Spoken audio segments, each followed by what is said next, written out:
Boy, don't I have a story for you. I have a story for you guys.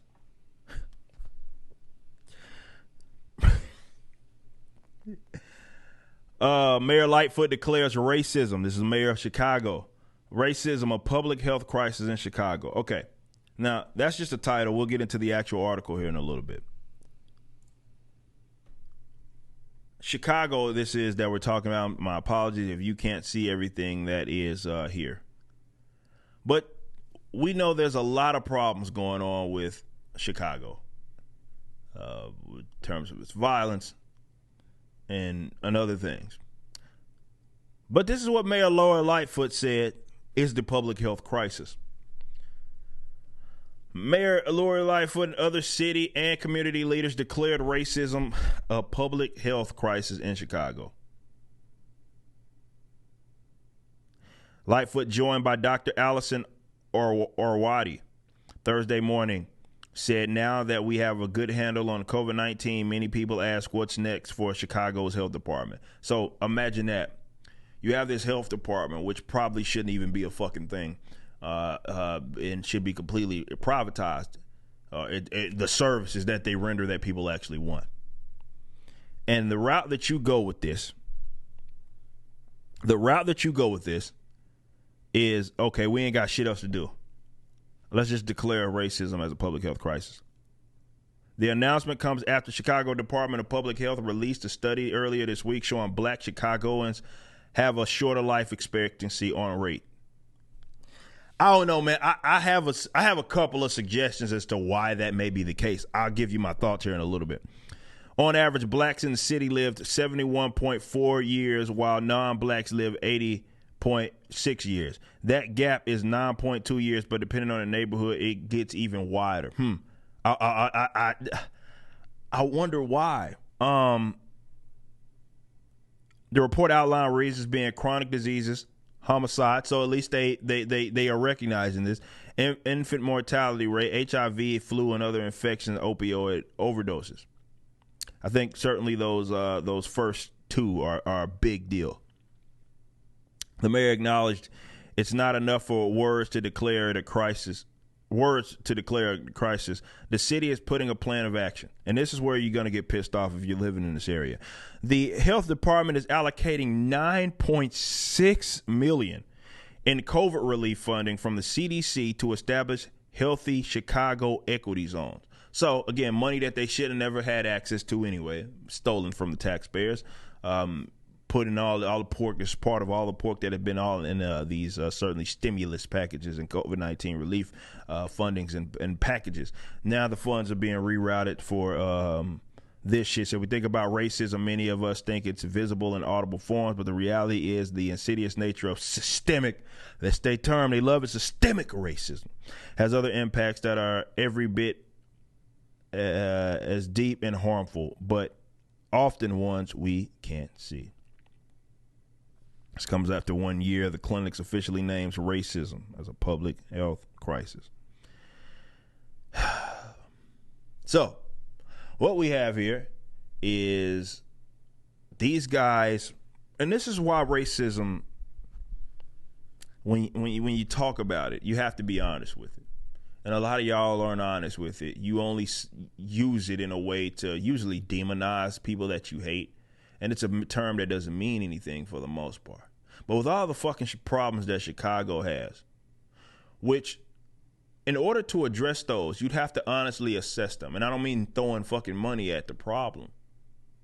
You'd have to actually acknowledge what the problem is. And it ain't racism. It's not. Not certainly, at least to the degree in how you guys would generally define it. No. The issue here is usually a cultural problem. Definitely when you talk about the chronic illnesses, that's in food and stuff like that. No, it's not the food desert fake bullshit. No, these people can get access to this stuff. It's just culturally not built in them to do this. Now, obviously, when it comes to homicide, that is a big thing as well. It's a cultural problem. See, and this is the dangers not only of overemphasizing that concept, but also of the state. Right? Because now you're having a situation where money and funds are being routed, almost $10 million, going to a problem that they're not going to solve because they haven't even properly identified what the issue is. Now, I think a lot of people are going to be taking stuff off the top. This is how it generally works. Definitely when you're talking about Chicago, Chicago is a city built on corrupt politicians. Like, it's like synonymous with the city. Okay? So, you read that, and maybe you live in this area. Maybe you live in North, I don't know. Maybe you live in this area.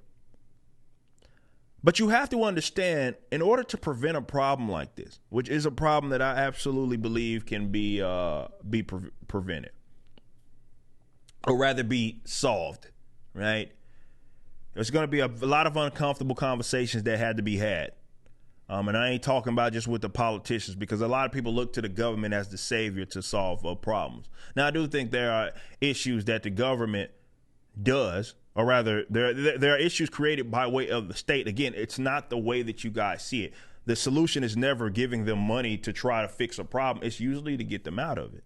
So, yes, there are economic issues here that maybe the Chicago is dealing with. We know how with gun rights, you can't even, it's nearly, to try to protect yourself, definitely in these uber violent areas, it's essentially illegal for you to even do that. So God forbid you get pulled over or something and have a weapon that they said you didn't rightfully get, then you go to jail, right? Business laws, licensing laws, which prevent people who generally would need to be, you can't even braid hair, legally. Because, health departments and those aren't the laws that they're going to, just minimum wage. Those aren't the laws that they're going to address to give people some sort of economic incentive to, not act the goddamn fool. Now, some of that, again, it's not a government problem anyway, but a lot of it is, and it's not issues that definitely authoritarian left would ever want to try to address. So now you have almost $10 million going to money going to be thrown at this problem to declare some of public health crisis because bored public health officials don't have shit else to do anymore because the pandemic is basically over. If you believe it started, nonetheless. You see what I'm saying? This is why decentralization, and I will continue to, I make this point all the time. People say, he's always talking about decentralization. Why not? Because it's the solution. Right? When you read something like that and it pisses you off so much, the answer isn't to, we need to get people to do what I want them to do with the money. No. They're corrupt assholes. You strip them of the money altogether. And until people want to have that conversation, which will require a lot of people that are working fake jobs to become unemployed, some of them your family members, until y'all are ready to have that conversation, you're going to continue to see things like this, where you have corrupt politicians taking money off the top, taking money from again, that's coming from the state, meaning that it was stolen from you and future generations, to then subsidize bullshit. Well, it ain't their money. They don't have to earn it because the government's not a producer. I don't know how many times I have to say that. You just watched a clip from my podcast, For Canon's Sake. Catch us live at 12 p.m. throughout the week over at youtube.com/YoungRipper59 and follow us over at odyssey.com/@YoungRipper59. If you want to watch the entire video cast after the show is over, just be sure to become a member on the YouTube channel. Of course, the full audio portion of the podcast is available for free on all major digital platforms, or just visit forcanonsake.com.